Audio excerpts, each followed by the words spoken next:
आंदोलन और अनार्की के बीच में, आंदोलन और अराजकता के बीच में ज़्यादा अंतर नज़र नहीं आता और वही स्थिति हमें काठमांडू यानी नेपाल की राजधानी में भी नज़र आती है, जहां जेनजी ने भ्रष्टाचार के खिलाफ, नेपोटिज्म के खिलाफ, सोशल मीडिया पर बैन के खिलाफ एक बड़ा आंदोलन किया। लेकिन उससे नुकसान किसका हुआ? काफ़ी हद तक उन्हीं का ही, क्योंकि वो उनकी संपत्ति, प्रशासन की बिल्डिंगें, जो नुकसान है वो निश्चित तौर पर नेपाल के टैक्स पेयर के पैसे का ही है, यानी उन जेनजी का ही है। मेरे पीछे आपको ट्रैफिक पुलिस का मुख्यालय नज़र आएगा और देखिए किस तरीके से जली हुई हालत में पूरी की पूरी इमारत नज़र आती है। यहाँ पे लिखा भी हुआ है ट्रैफिक, तो आप देखिए कि किस तरीके से ट्रैफिक प्रहरी कहा जाता है यहाँ पर दरबार मार्ग, तो ट्रैफिक पुलिस का ये मुख्यालय है और काठमांडू के अंदर किस तरीके से जल करके राख हो गया है।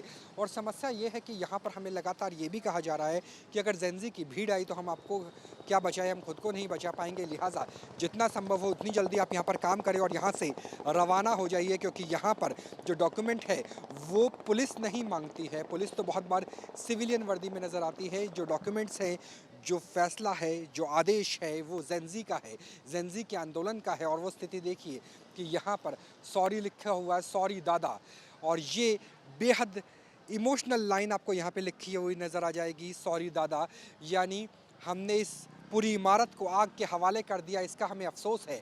लेकिन शायद क्रांति के लिए कहा जाता है कि क्रांति बिना हिंसा के संभव नहीं है, और वो हिंसा के निशान हमें नेपाल की राजधानी काठमांडू में अभी भी नज़र आ जाते हैं।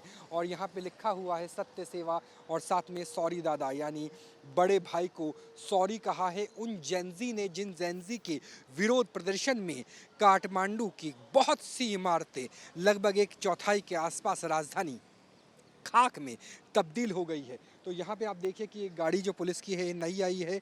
इसके अलावा आपको जितनी इमारत का हिस्सा नज़र आएगा वो पूरी तरीके से टूटी हुई हालत में है।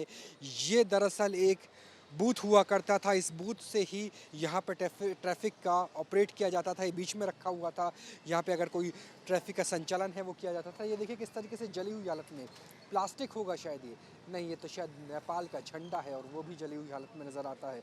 और देखिए किस तरीके के हालात चारों तरफ नज़र आएंगे। तो नेपाल पुलिस, ट्रैफिक पुलिस का मुख्यालय जो पूरी तरीके से जल चुका है, जल करके खत्म हो चुका है। ट्रैफिक प्रहरी यहाँ पर लिखा भी हुआ है।